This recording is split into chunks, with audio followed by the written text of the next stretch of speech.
네, 안녕하세요. 김재준 강사입니다. 여러분들 오늘 국가직 9급 시험 잘 보셨나요? 역시 뭐 저도 수험생활 오래 했다 보니까 시험 치고 나서의 어떤 기분일까요? 또 느낌을 너무 잘 알고 있어요. 뭔가 많은 에너지를 쏟았고 끝나고 나면 뭔가 힘이 쭉 빠지면서 또 허탈해 하실 수도 있죠. 저도 항상 그랬던 것 같아요. 뭐 시험 치고 나서 되게 뭐 들뜬 적은 거의 없던 것 같아요. 항상 치고 나면 좀 더 아쉽기도 하고 또 아리송한 문제가 나와서 이거 정답이 무엇일까도 궁금하실 거고, 제가 뭐 강의 문제풀이 강의 들어오기 전에 카페나 해서 이제 뭐 분위기 좀 보니까 공통 과목은 그래도 뭐 푸실만 하셨다 했고, 전공 과목 특히 이제 제가 강의한 행정학 말고 행정법 때문에 고생을 좀 하셨다고 하시더라고요. 그래서 아마 행정학 난이도는 그래도 한 중간 정도는 되었던 것 같아요. 제가 개인적 평가를 드리자면, 대신에 행정법에서 좀 힘드셨던 분이면 그 다음 행정학 보는데 문제가 쉬웠는데도 불구하고 소위 말해서 멘탈이 좀 흔들리셨죠. 충분히 제 심정은 이해가고요. 아마 시간도 좀 모자라셨던 것 같아요.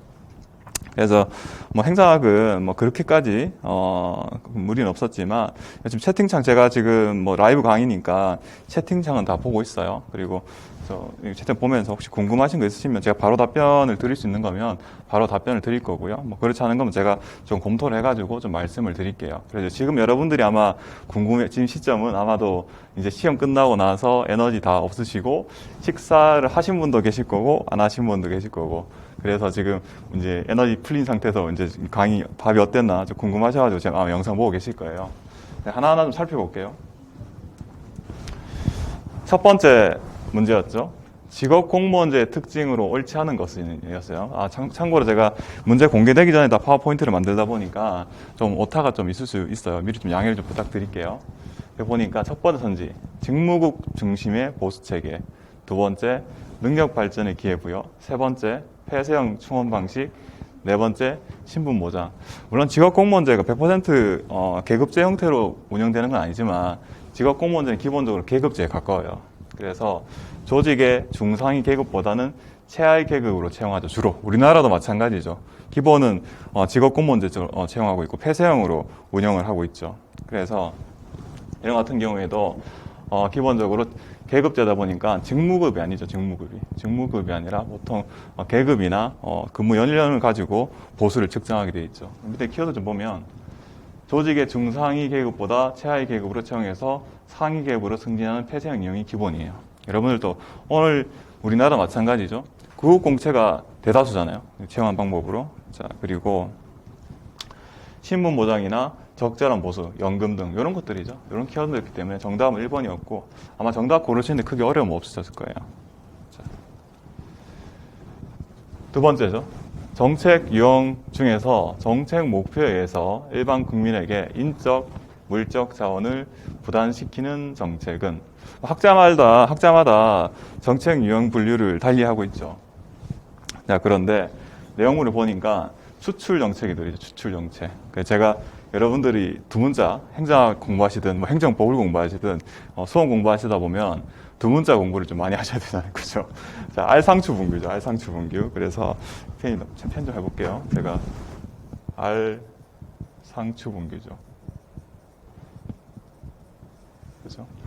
보니까 이 중에서 국민에게 인적 물적 자원을 부담시킨다 했죠. 추출 정책. 그래서 제가 알몬드와 파울러의 제 교재에 있는 내용을 좀 가져왔어요.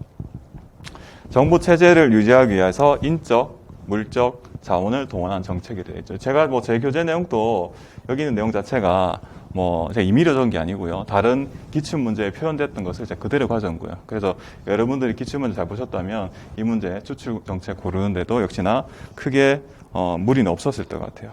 자, 그죠? 성현님께서 작년 대비 어렵죠. 작년 대비 어렸어요. 작년 대비 시험이 좀 어렸어요. 작년 대비. 자, 그리고 뭐 이제 리분재 경부도 있죠.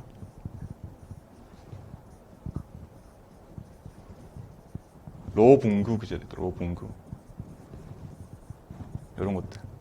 그래서 혹시 이게 헷갈리시는 분들은 이 두 문자로도 학자별로 정책 분류하는 것을 다시 좀 리마인드 좀 하시고요. 자, 언제든지 뭐 다음 뭐 지방 시험에도 충분히 나올 수 있는 문제들이죠. 한번 볼게요. 세 번째 문제는 직위분류제 주요 개념에 대한 설명을 옳지 않은 것은 아는 거 보니까 이 문제 여러분들 보셨죠? 사실 국가공무원법에 이 정의가 그대로 들어있어요. 그래서 첫 번째, 직위는 한 사람의 공무원에게 부여할 수 있는 직무와 책임을 의미한다. 맞고요. 그 다음, 직급은 직무의 종류는 유사하고 곤란도하고 책임도가 다르다.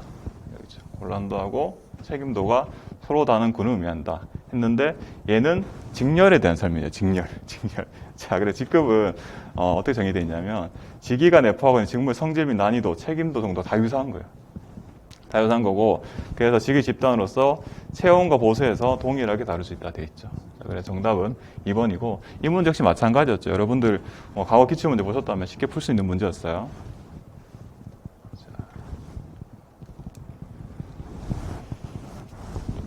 네 번째 문제죠. 자, 네 번째 문제. 윌슨의 규제 정치 유형 중에 다음 설명에 해당하는 것은 해서 정부 규제로 발생하는 비용은 상대적으로 적다고는 했지만 다수에게 부담된다 했죠. 예를 들어서 특정 농산물에 대해서 수입 규제를 한다고 생각해 볼게요. 그러면 예를 들어 쌀이라고 생각해 볼게요. 쌀에 대해서 수입 규제를 해버리면 국내 쌀 가격이 좀 올라가겠죠. 하지만 일반 국민들은 그래서 쌀을 조금 더 비싸게 살 수밖에 없죠. 근데 그렇다고 해서 여러분들이 쌀값이 예를 들어서 뭐 10,000원 하던 것을 12,000원 올랐다. 그렇다고 해서 농림부 찾아가셔서 항의하실 거 아니잖아요. 왜냐? 그 비용 부담이 크지 않기 때문에 그래요. 근데 다수의 국민들이 다 부담을 하죠. 자, 그리고 뒤에 보니까 그러나 편익은 크고 그리고 소수의 집단이 계속된 소수의. 그래서 편익이 집중되는 거죠. 편익은 누구한테냐면 쌀을 생산하는 농가게 되겠죠. 자, 근데 그런 사람들은 가만히 안 있죠. 자기한테 이득이 굉장히 크기 직접적이기 때문에 가만히 안 있는다고요. 그래서 만약에 그때 우리 기억나실지 모르겠지만 미국산 쌀을 수입한다고 했을 때 일반 국민들이 약간의 효용이 있겠지만 별로 반대 안 하고 일반 농민들이 반대를 하러 가죠. 자기들은 이득이 굉장히 침해 크기 때문에. 그래서 상황은 고객 정치죠. 그래서 비용이 얼마나 분산되냐, 그리고 비용과 편익이 얼마나 집중되냐, 분산되냐에 따라서 이렇게 나뉘죠. 자, 그래서 여러분들이 이런 표를 보셨죠, 이런 표를. 그죠?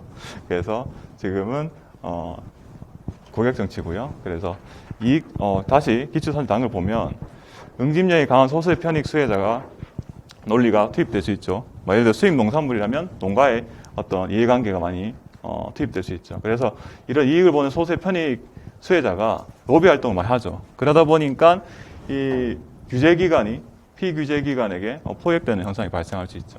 그리고 해당 사업에 대해서 신규 사업자의 진입도 제한이 될 수 있어요. 자, 그래서 이 문제까지도 여러분들 크게 어려움 없이 다 푸셨을 거예요. 푸셨을 테고 다섯 번째 문제는 동기유발 과정에 대한 과정이론이죠. 내용이론하고 과정이론을 구분하는 문제였죠. 여러분들 아마 각 동기유발 이론별로 내용을 다 공부하셨을 텐데 정작 이 카테고리가 어디 있는지 부분에 대해서는 고민이 좀 많으셨죠. 그죠? 근데 우리가 제일 쉽게 고를 수 있는 거는 일단은 브룸의 기대론하고 애덤스의 공정성 이론은 워낙 자주 나오니까 과정이 들어오고요. 그리고 엘덜퍼의 ERG도 내용이론이고요. 얘도 내용이론이죠. 로크의 목표 설정 이론이 안 나왔던 출제가 안 됐던 문제는 아니지만 자주 보시지 않았죠. 하지만 여기서 소골하고 남는 게 기억, 니은, 띠가 이렇게 남죠. 자, 그래서 정답은 1번으로 여러분들 아마 쉽게 고르셨을 테고요. 자.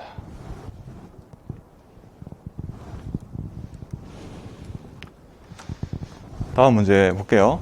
6번은 특별지방자치단체예요. 자, 제가 이 행정학 기본 강의할 때도 굉장히 좀 많은 시간을 들여서 말씀을 드렸죠. 지방자치법이 전부 개정되면서 특별지방자치단체에 대해서 세부적인 규정이 다 들어왔어요. 그렇죠. 근데 과거에도 물론 지방자치법 전부 개정 전에도 특별지방자치단체를 둘 수 있다는 근거 규정이 있었지만 세부적인 내용이 안 나왔어요. 세부적인. 그래서 이번에 세부적인 거 다 담았어요. 그래서 과거 기출문제 행정학이 아니라 특히 지방자치론 기출문제에서는 이 특별지방자치단체가 우리나라 법률상도 구체화되지 않았고 존재하지 않기 때문에 그 전에 우리나라에 존재했던 조합을 특별지방자치단체의 종류다라고 학자들은 얘기했어요. 하지만 올해 1월 13일부터 명확하게 지방자치법에도 특별지방자치단체를 조항을 별도로 두고 있어요. 참고로 이 이야기는 제가 지방자치발전위원회죠. 지금 자치분권위원회예요. 이 분권위원회 과거에 근무했을 때도 이 이야기가 벌써 나오고 있었어요. 근데 그 어떤 정치적 이유 때문에 좀 많이 딜레이 되다가 올해 이제 도입된 거예요. 그래서 여러분들 국가직 9급뿐만 아니라 지방직 9급에도 지방자치법 전부 개정 사항은 언제든지 나올 수 있어요. 언제든지. 그래서 반드시 잘 아셔야 되죠. 그래서 볼게요.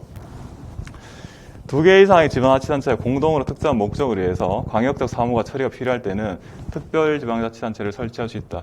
아직 된 데는 없어요. 아직 된 데는 없고, 제가 근무하던 울산하고 부산, 그다음 경남 여기 같이 하려고 했어요. 제가 그 담당자여서 좀 내용을 알고 있고요. 그래서 아직 설치를 추진 중이에요. 추진 중. 그리고 두 번째, 보통 지방자치단체와 같이 법인격을 가지고 있어요. 법인격을. 자, 그리고 세 번째, 특별지방자치단체 의회는 규약으로 정한 바에 따라서 구성한 지방자치단체 의회 의원으로 구성한다. 제가 굉장히 독특하다고 말씀을 드렸어요. 예를 들어 지금 제가 강의하고 있는 동작구하고 관악구랑 특별지방자치단체를 만든다고 가정을 해볼게요. 그러면 일단은 이름 자체가 특별이라는 단어를 제외하더라도 지방자치단체라는 이야기가 있잖아요. 그러면 지방자치단체가 되려면 지방의회랑 단체장이 필요하잖아요. 근데 일반 지방자치단체와 달리 이 지방자치단체 의회 의원을 직선하는 게 아니죠. 직선하는 게.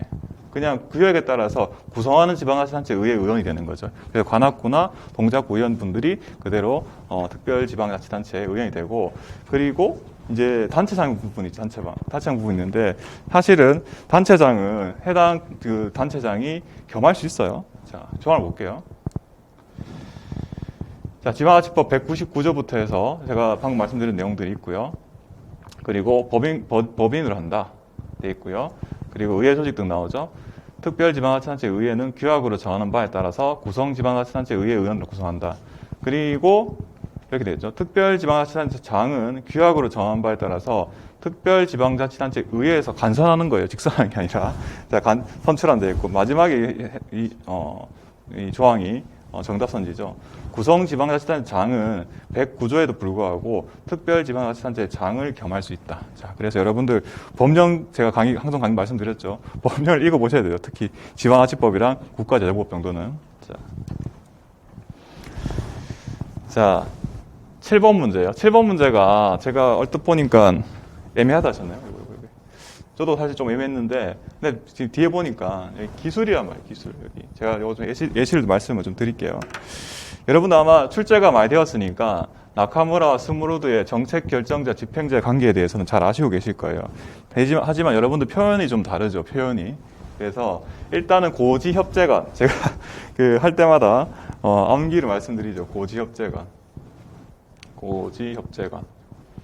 이게 여러분들 이해를 못 하시는 게 아니라 기억을 못 하시는 부분이죠.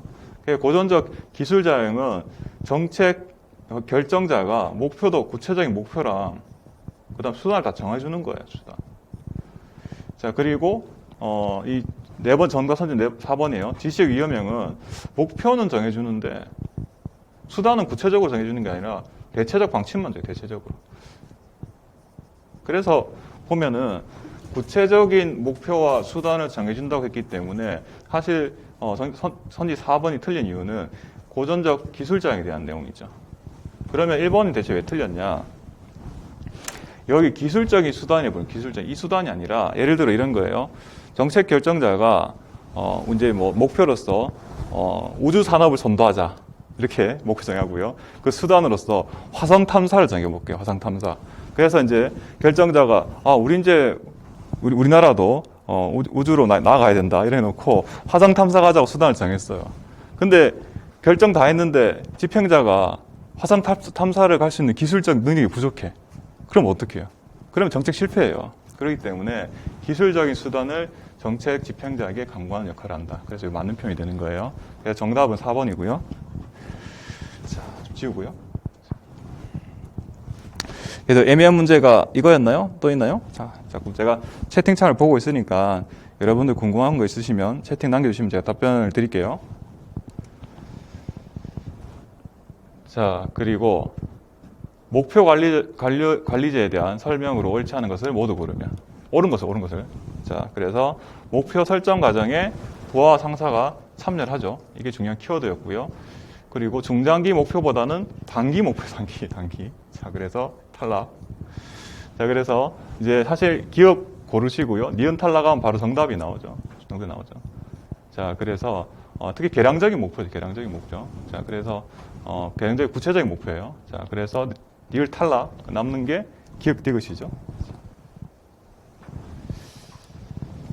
9번째 문제죠. 9번째 문제 어렵나요? 지금 지방직도 난이도 비슷한 난이도일까요? 일관성이 없어. 일관성이. 행정학 난이도가 사실 굉장히 안타깝지만 일관성이 좀 없어요. 어렵게 나올 때도 있고 쉬울 때도 나오고. 중요한 건 상대평가잖아요. 상대평가이기 때문에 평소에 여러분들이 멘탈 잘 무너지지 않고 어렵게 나오더라도 침착하게 대응하시는 연습이 필요하죠. 그래서 이번 시험 같은 경우에는 행정법이 오히려 큰 허들이었죠. 그래서 행정법에서 좀 잘 넘어가셨으면은 행정학에서 그렇게 어려움 없었을 텐데 그 행정법 푸시다가 이제 힘드셔가지고 행정학까지 이제 같이 못 보셨을 분들이 있었을 것 같아요. 자, 어쨌든 9번째 문제죠. 회계연도 동일 회계연도 예산 성립을 기준으로 볼 때 시기적으로 빠른 것부터 순서대로 바르게 나가는 것은 예산의 과정을 보면 3년 주기잖아요. 3년 주기. 그래서 예산을 편성하고 의회에서 이제 심의확정을 하죠. 그러면 심의확정이 끝이 나면 최초에 성립한 예산을 본예산 혹은 당초 예산이라고 하잖아요. 그런데 이런 게 있었죠. 정부에서 예산안을 낸 다음에 예산안이 확정되기 전에 야, 내 예산 냈는데 미안, 내가 다시 낼게 하는 게 수정예산이죠. 수정예산. 수정예산 아니라고 하죠. 그죠? 그래서 그 전에 낸 게 맞죠. 그 전에. 예산이 확정되기 전에, 본예산이 확정되기 전에 수정예산을 제출할 수 있어요. 그래서 당연히 수정예산 먼저고요. 추경은 뭐죠? 추경은 본예산 성립한 이후에 정부에서 예산을 사용하다 보니까 갑자기 변경해야 될 사유가 발생하는 거예요. 제가 강의를 시작했던 2020년도 같은 경우에는 코로나가 시작됐잖아요. 그래서 정부가 2019년에 코로나가 발생할지 예측을 당연히 못했겠죠. 그래서 2020년에 예산을 집행하다가 결국은 추경을 통해서 코로나 지원 예산을 다시 또 많이 말 그대로 추가로 경정했죠. 경정해서 더 예산 늘렸죠. 그래서 5차 추경, 6차 추경 뭐 이런 얘기 나왔던 거예요. 자, 그래서 시기를 보면 정답은 3번이 되겠죠.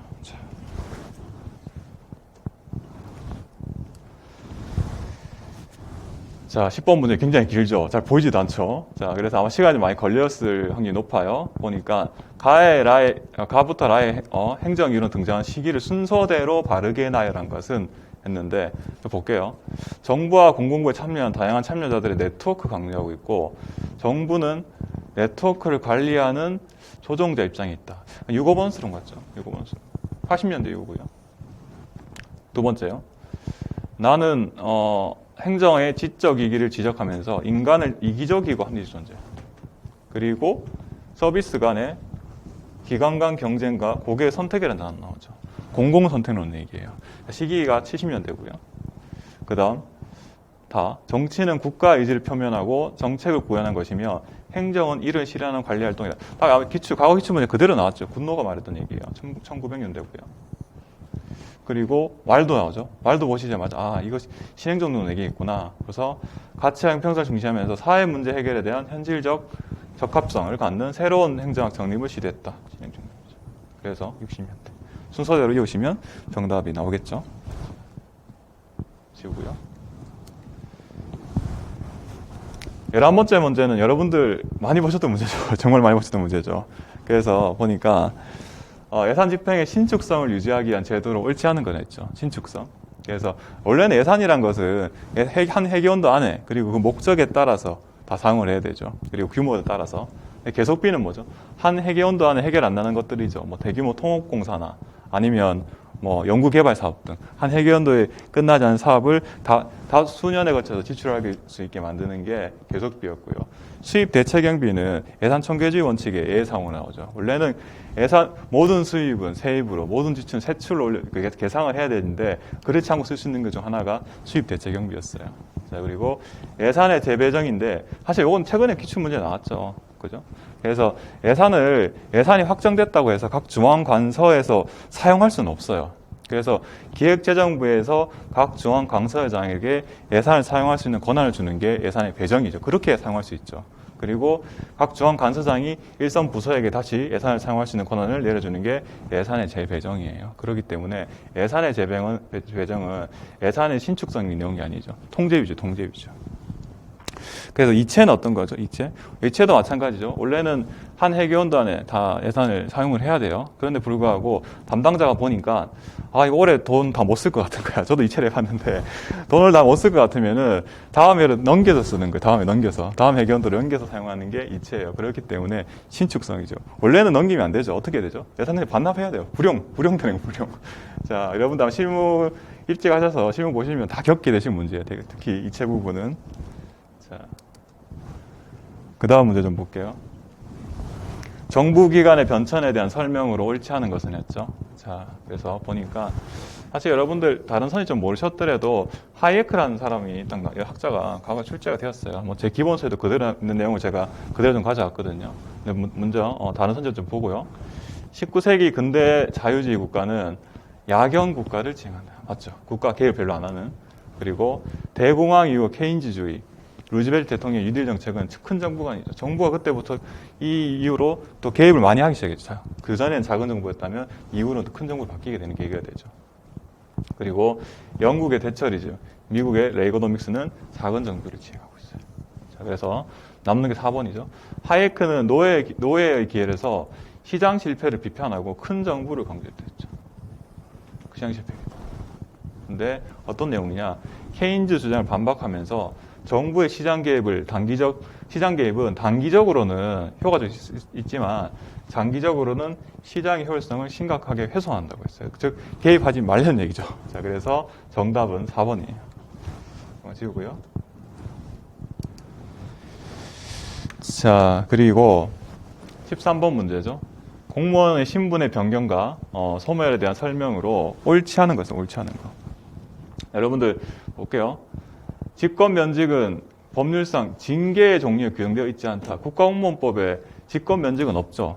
파의 감정, 강경이죠. 그죠? 제가 뒤에 보여드릴게요. 이렇게 됐죠. 이렇게 죠. 파의 감정, 감견. 6가지가 징계죠. 그래서 파면, 해임, 강등, 정직, 감봉, 견책. 자, 보니까 파면은 신분 박탈 당연하고요. 5년간 공직 임용 제한되고요. 그리고 재직기간 5년 미만이면 퇴직급여의 4분의 1 감액, 5년 이상이다. 그러면 2분의 1 감액이 되는 거죠. 파면 정말 조심해야지. 사유에 관계없이 파면되시면 바로 퇴직급여에 영향이 있죠. 해임은 좀 달라요. 똑같이 신분 박탈인데 3년간 공직 임용이 제한되고요. 그리고 이 해임된 사유가 금품 및 향용수수 그리고 공금횡령 유용으로 해임된 경우에 한해서 이 퇴직급여의 페널티가 있죠. 그래서 5년 미만이다. 8분의 1 감액, 5년 이상이다. 4분의 1 감액이죠. 그리고 강등은 한 계급 아래 내리고 신분 보여야지. 강등도 굉장히 타격이 커요. 이 공무원이 굉장히 계급 쌓여잖아요. 내가 예를 들어서 저희가 뭐 사무관이었다, 5급이었다. 근데 갑자기 강등 당하면 6급이 되는 거죠. 이걸 견디기 힘들어 사실은. 어쨌든 신분 보유하고요. 3개월간 직무동사 못하고 그 기간 중에 보수 전액. 그리고 18개월 동안 승진도 안 되고요. 승급, 호봉 상승도 안 돼. 타격 크죠. 두 번째 밑에 거예요. 정직이 방금 출제했던 분들 정직이었죠. 1회 3개월간 이하고요. 정기처벌 받은 자는 그 기간 중에 신분 보유하지만 직무동사 못하고 보수를 전액이에요. 전액. 2분의 1 없어요. 2분의 1 없어요. 여기가 틀렸죠. 그리고 역시 마찬가지로 18개월 동안 승진이나 승급도 못하죠. 야, 이거 받으시면 안 되겠죠. 그래서 정직까지가 중징계였어요. 그리고 경징계 볼게요. 경징계 감봉이에요. 감봉 1개월 이상 3개월 이하의 기간 동안 보수의 3분의 1을 감한다. 그리고 끝난 날, 이 징계 처분이 집행이 끝난 날부터 12개월 동안 승진이나 승급도 못해요. 얘도 타격 커요. 사실은 보수 좀 줄이는 게 큰 문제가 아니라 감봉 내용보다는 승진이나 승급들이 사실 더 타격이 커요. 그래서 여러분들 징계를 조심해야 되죠. 견책이요. 견책은 전과에 대해서 훈계하고요. 그 다음에 역시나 6개월 동안 승진 임용이나 승급할 수 없죠. 자, 그래서 이 내용을 보니까 보수의 2분의 1 감액 안 됐는데 전액이 전액. 자, 전액이죠. 자, 그리고 14번 문제죠. 립스키의 일선 관료제죠. 일선 관료제도. 근데 거기서 일선 관료들이 처하게 되는 업무 환경의 특징으로 옳지 않은 것은 자, 정책 집행 관련해서 하향적 탑다운 관점이 있고요. 그리고 바텀업 관점이 있었죠. 지금 립스킨 대표적인 이제 바텀업 관점이죠. 그래서 일선 관료제는 있는데 일선 관료제가 처하게 된 문제성 있는 업무한 게 다 출제 여러 번 됐던 거예요, 사실. 이제 여기 세 가지죠, 세 가지. 그래서 자원이 부족하다. 예를 들어서 경찰과 숫자도 부족하고요. 경찰 순찰차도 부족해요. 그럼 어떻게? 그냥 원래는 관할 구역을 꼼꼼하게 다 순찰을 해야 되는데 그러지 못하고 일부만 순찰하는 것밖에 안 되는 거죠. 그리고 판사들, 우리나라 판사분들 많이 바쁘시죠. 한 사람이 할당받는 어떤 사건이 굉장히 많다고 하더라고요. 그럼 어떻게 되냐? 원래는 꼼꼼하게 다 검토를 해서 이 판결을 하셔야 되는데 그러지 못하고 대충대충 할 수밖에 없는 거죠. 자, 이런 것들이 자원 부족할 때 일어나는 현상이죠. 그래서 뭐 간헐적 집행 이런 표현으로 출제가 된 적도 있어요. 그리고 일선 관료 권위에 대한 도전. 사실 이것도 마찬가지죠. 특히 우리나라 경찰관분들이 권위에 도전을 많이 받죠. 그럴수록 어떻게 대응하죠? 딱 이 일선 관료들은 자신이 가지고 있는 선입견을 가지고 대응을 하는 거죠. 단순하게 정형화해서. 자, 그리고 세 번째, 모호하게 대립되는 기대. 제가 못한 것 같은데. 자, 이건 어떤 거죠? 시민들이 관료에게 요구하는 게 다른 거예요. 어떤 사람은 규정에 따라 그대로 집행을 해야지. 또 어떤 사람은 그게 아니라 상황에 따라 특수성을 반영해서 집행해야지라고 요구를 하는 거죠. 관료는 굉장히 곤란한 상황이 처하겠죠. 자, 네 번째요. 단순하고 정형화된 정책 대상 집행이면 정책을 집행하기 편하겠죠, 오히려. 복잡하니까 이런 니즈가 다 다르기 때문에 힘든 거죠. 정답은 4번이고요.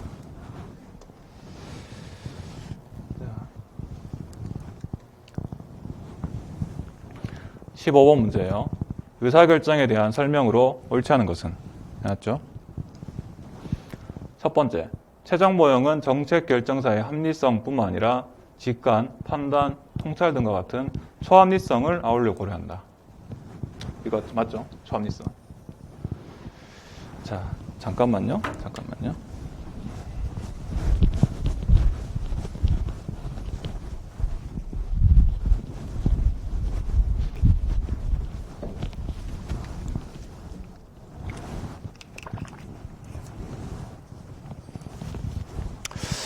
네, 죄송합니다. 제가 목이 좀 말라서 제가 물 좀 마셨고요. 자, 그래서 최종 모형은 합리성 플러스 초합리성이죠. 초합리성이라는 게 이런 거였죠. 직관, 판단, 통찰. 두 번째, 쓰레기통 모형은 대학 조직과 같은 조직 구성원 사이의 응집력이 아주 약한 상태.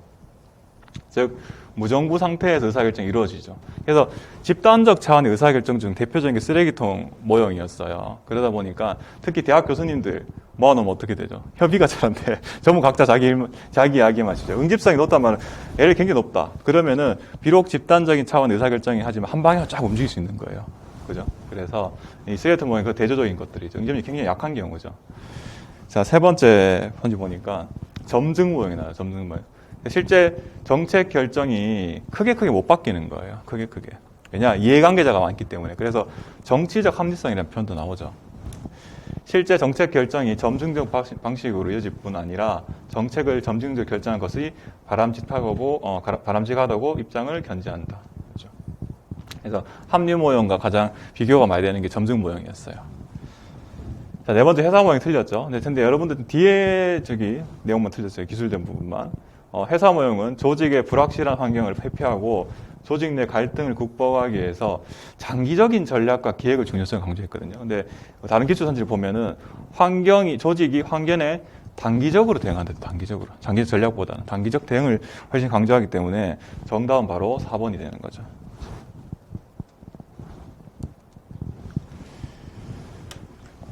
자, 16번 문제죠. 16번 문제 어렵던가요? 근데 이런 문제가 똑같이 나오진 않죠. 똑같이 나오지 않는데 여러분들이 어떤 약간의 상식이 필요하죠. 자, 공무원의 정치적 중립의 정당한 근거로 옳지 않은 거죠.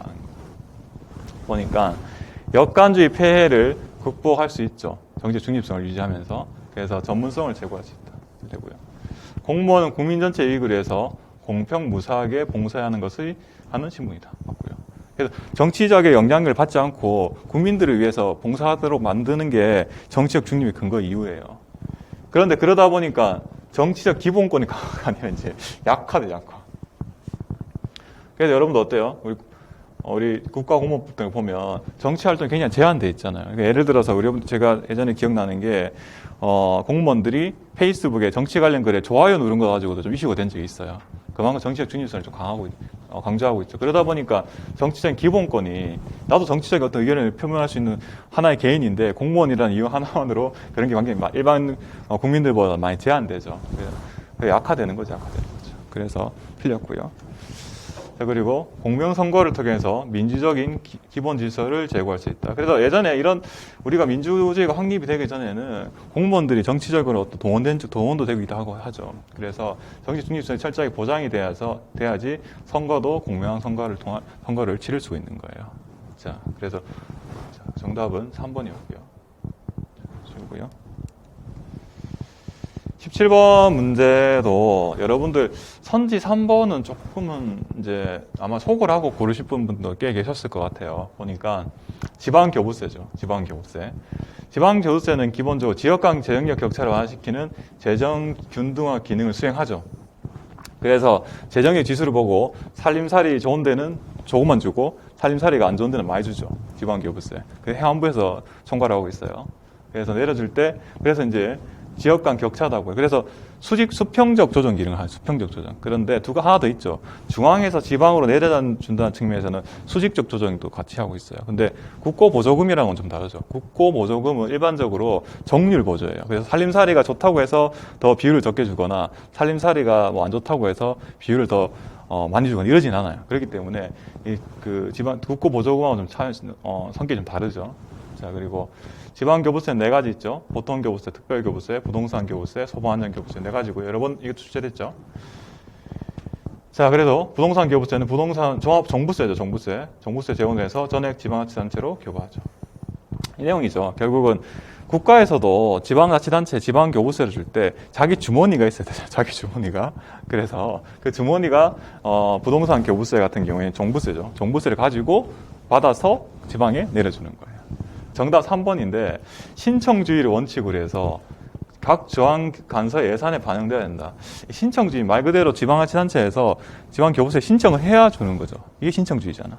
근데 제가 지방교부세법을 좀 가져왔어요. 그럼 어떻게 하냐면 2항 볼게요. 행정안전부 장관은 1항에 따라 보통교부세를 교부하려면 해당 지방자치단체 장에게 다음 각호의 자료를 첨부해서 보통교부세의 결정을 결정해서 알려주는 거죠. 보통교부세 같은 경우에. 물론, 신청해야 되는 경우도 있어요. 특별교부세 같은 경우에는 기본적으로 신청을 먼저 해야 되지만, 보통교부세 보니까 결정해서 통지해주는 거냐, 알려주는 거예요. 자, 참고를 하시고요.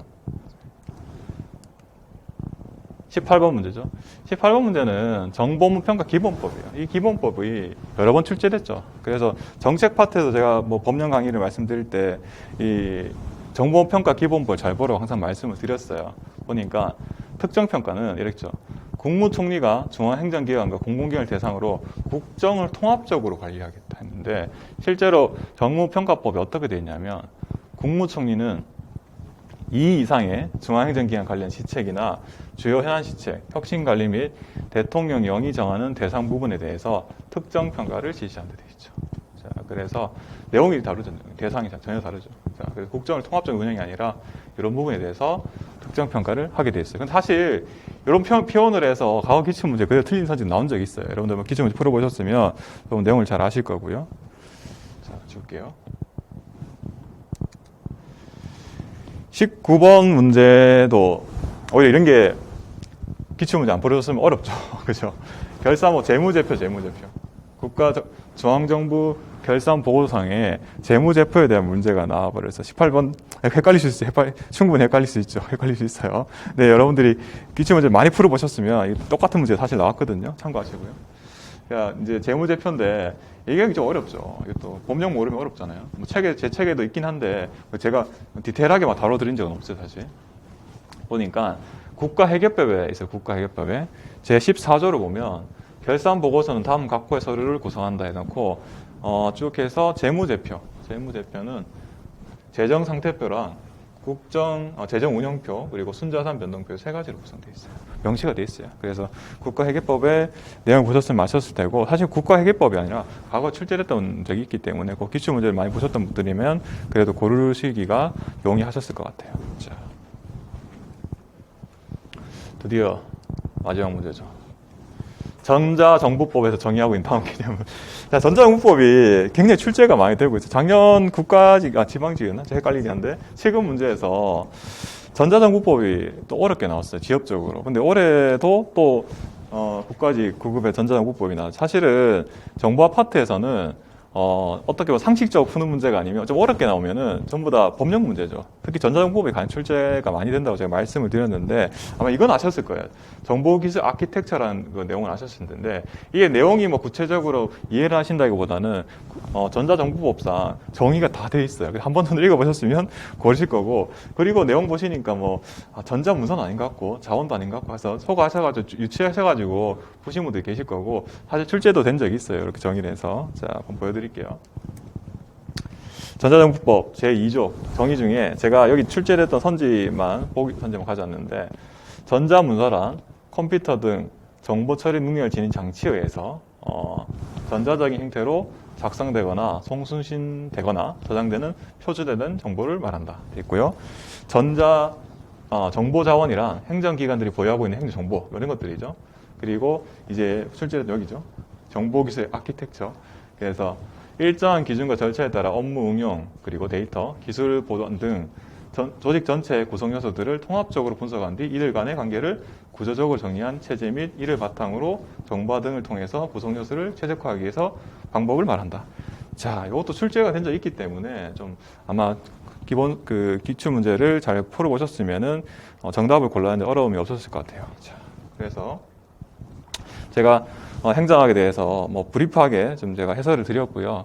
여러분들 뭐 난이도가 좀 궁금하시죠? 제가 그 시험장 가셨던 이제 수강생 분들한테 살짝 여쭤보니까 쉽지는 않았다 하시더라고요. 저도 제 생각도 그래요. 뭐 작년보다는 당연히 좀 어려웠고요.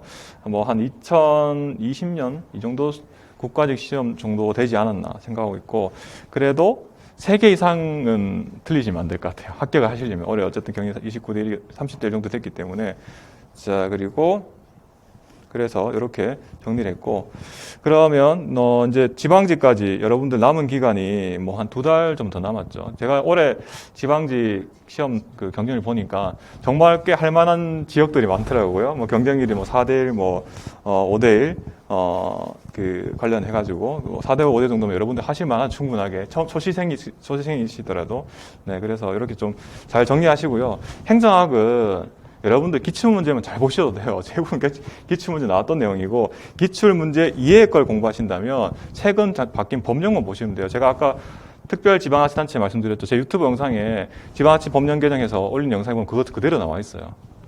그래서 참고하시려면 확인하시고요.